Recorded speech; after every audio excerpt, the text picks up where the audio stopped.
Hello friends, what's up, welcome back to the channel. आज की इस वीडियो में हम एक बहुत ही इंटरेस्टिंग प्रोग्राम के बारे में बात करने वाले हैं। ये प्रोग्राम सृजन कुमार मुखर्जी ने कमेंट करके पूछा है और बहुत ही इंटरेस्टिंग प्रोग्राम है ये। So Srijan Kumar Mukherjee, shout out to you and you have asked a very nice question. So without any further ado, let's begin.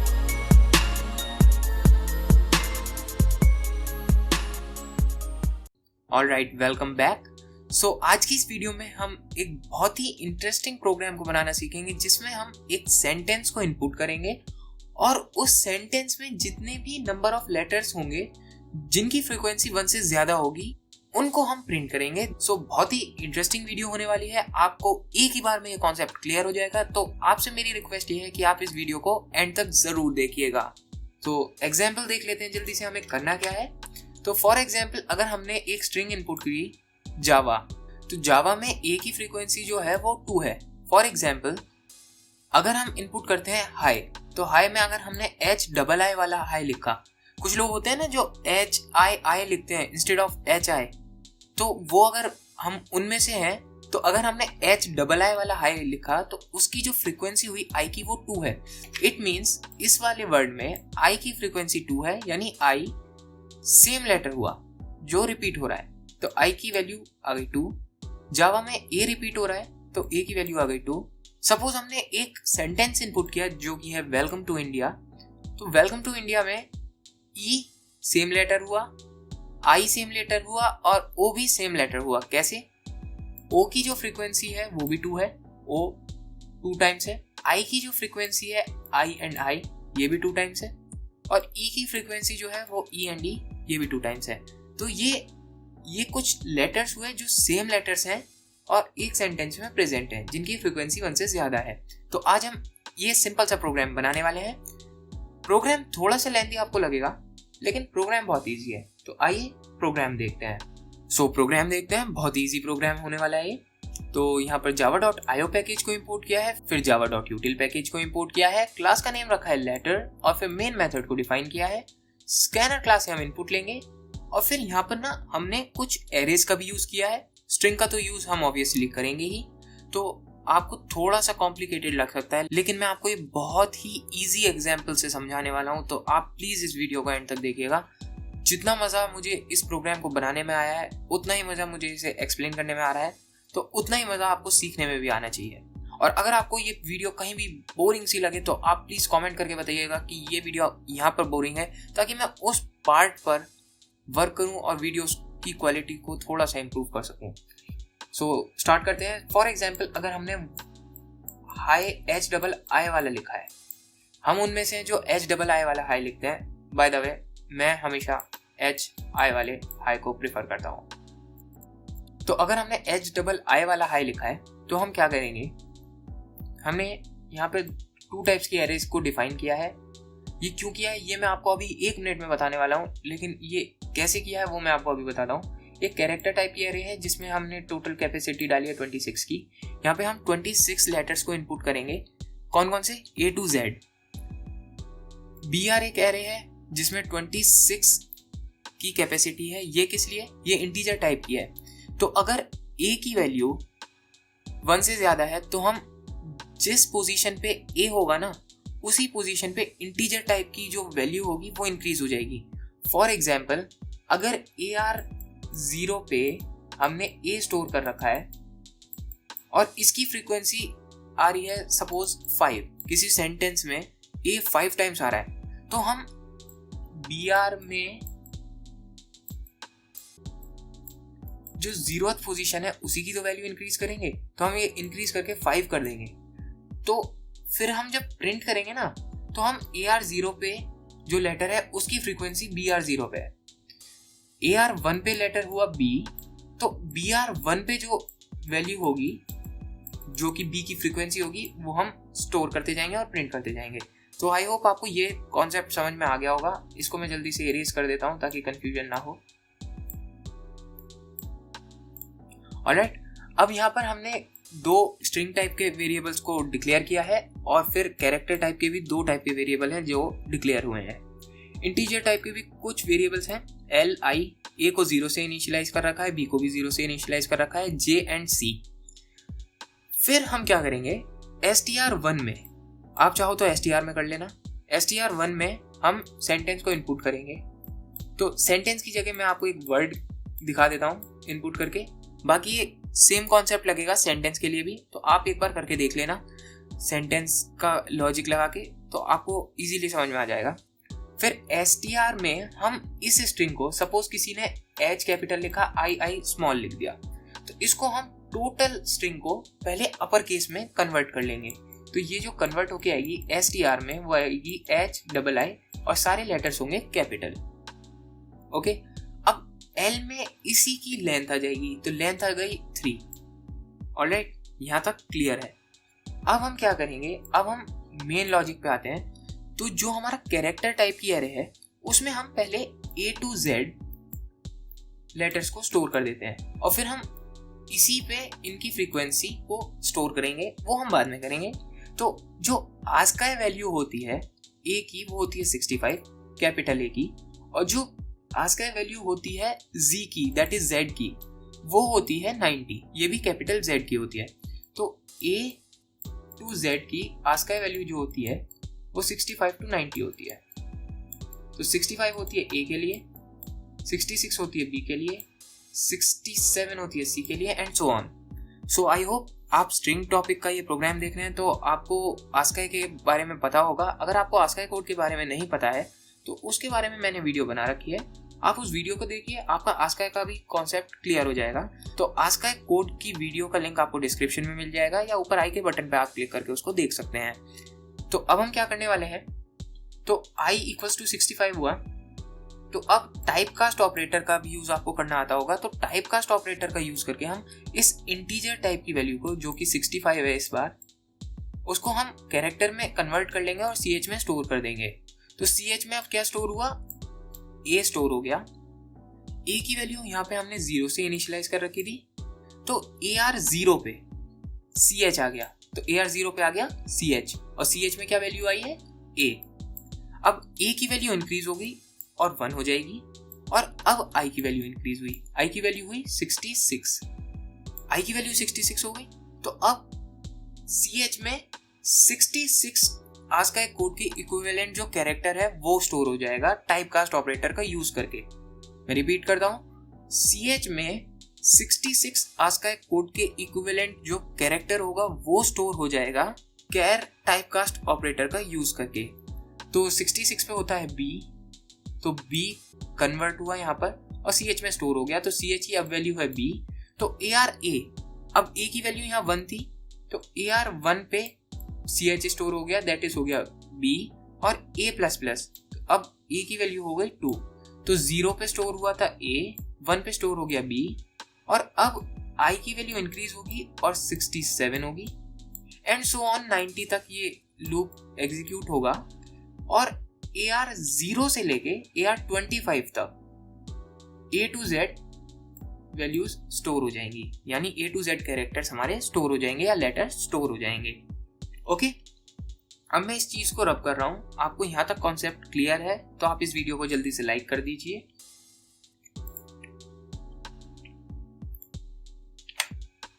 तो हमारी जो स्ट्रिंग थी वो थी हाई, जो कन्वर्ट होके हो गई थी HII। ओके, लेंथ हमारी आई थी 3।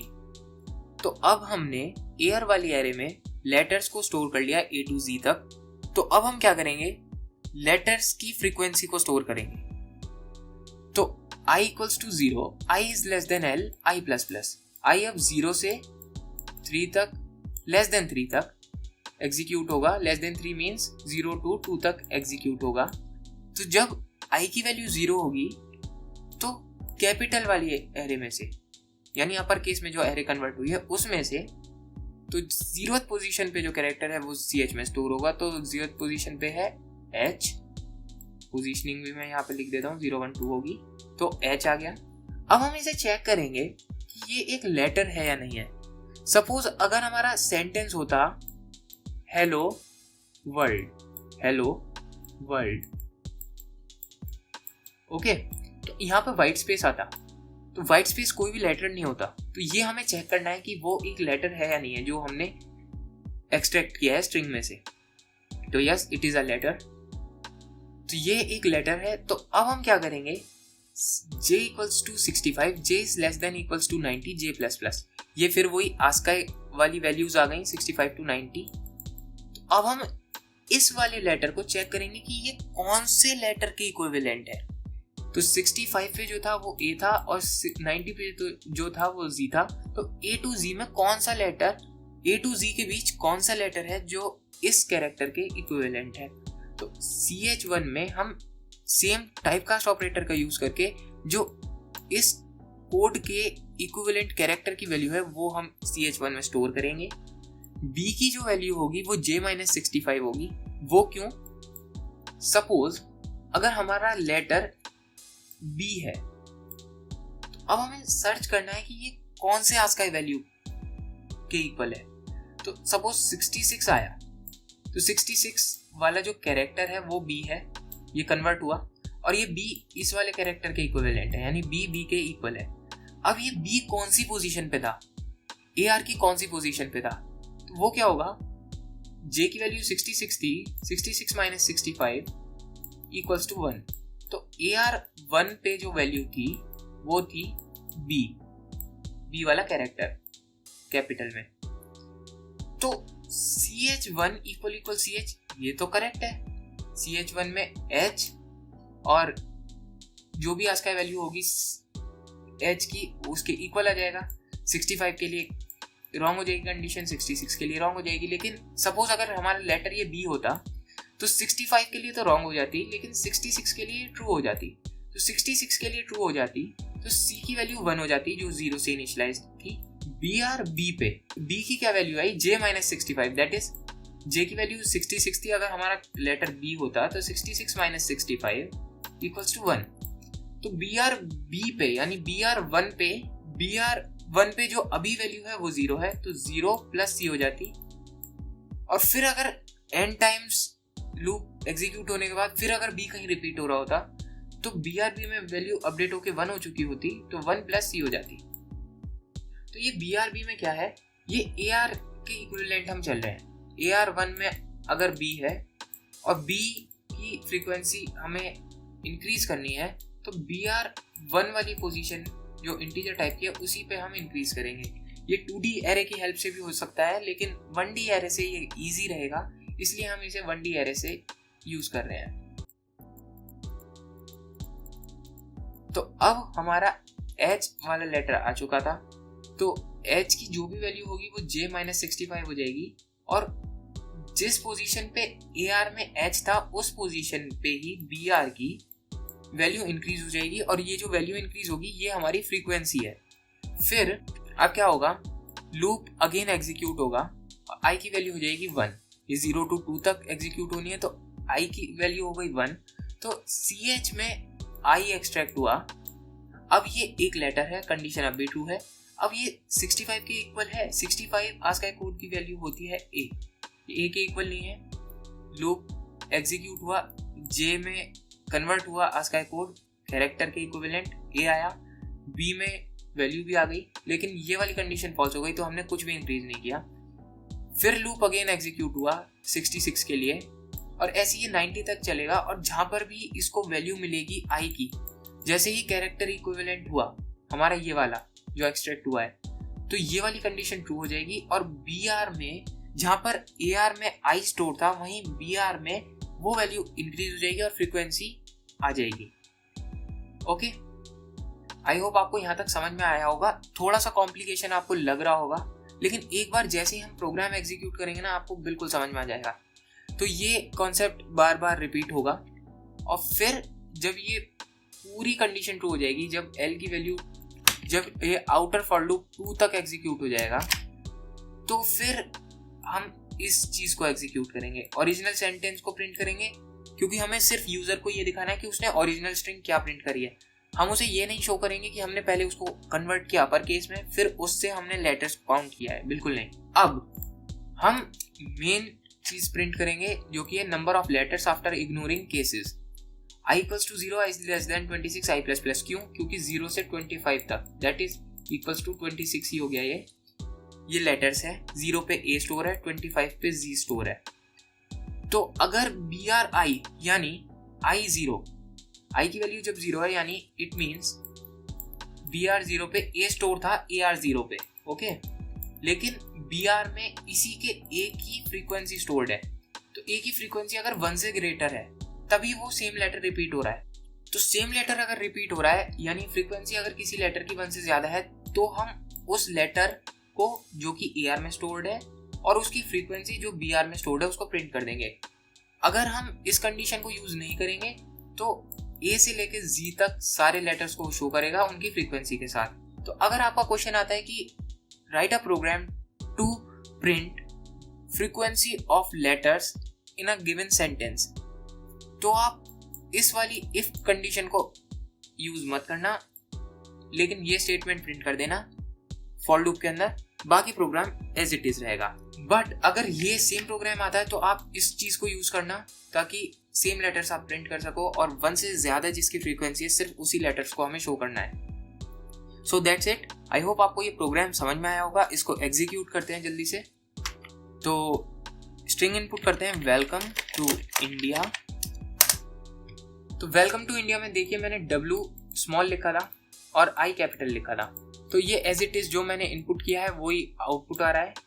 प्रोग्राम में हमने इसको अपर केस में कन्वर्ट किया है और फिर हमने लेटर्स को काउंट किया है, लेकिन हमने यहाँ कुछ शो नहीं किया कि हमने कैसे काउंट किया है। सिर्फ हमने ओरिजिनल सेंटेंस प्रिंट कर दिया और लेटर्स प्रिंट कर दिए जो इनकी फ्रीक्वेंसी 1 से ज्यादा है। तो E की 2 है, I की 2 है एंड O की 2 है। अगेन रन करते हैं एक बार। Subscribe to the channel. तो सब्सक्राइब टू द चैनल ये हमारी स्ट्रिंग थी और इसमें जो B की फ्रीक्वेंसी है वो 2 है, E की 3 है, C की 2 है, H की 2 है, N की 2 है, S की 2 है एंड T की 2 है। सो दैट्स इट। आई होप आपको ये वीडियो पसंद आई होगी और ये इंटरेस्टिंग सा प्रोग्राम समझ में आया होगा। अगर आपको ये वीडियो पसंद आई है तो आप इस वीडियो को लाइक कीजिए। चैनल को अगर आपने अभी तक सब्सक्राइब नहीं किया है तो do subscribe the channel and do hit the bell icon. अगर आपने इस वीडियो को अभी तक अपने फ्रेंड्स के साथ शेयर नहीं किया तो आप इस वीडियो को अपने फ्रेंड्स के साथ जरूर शेयर कर दीजिए। अगर आपका कोई भी डाउट है कहीं पर भी तो आप कमेंट कीजिए या आप मेरे से ट्विटर पे या इंस्टाग्राम पे या फेसबुक पर कांटेक्ट कीजिए। मैं आपको रिप्लाई ज़रूर दूंगा और आपकी हेल्प ज़रूर करूंगा। अगर आपको इस प्रोग्राम का सोर्स कोड चाहिए तो आपको मेरी वेबसाइट bluejcode.blogspot.com पर जाकर विजिट करना होगा, वहाँ पर आपको मिल जाएगा। So that's it. मिलता हूँ मैं फिर आपसे नेक्स्ट वीडियो में। Till next time take care and bye bye.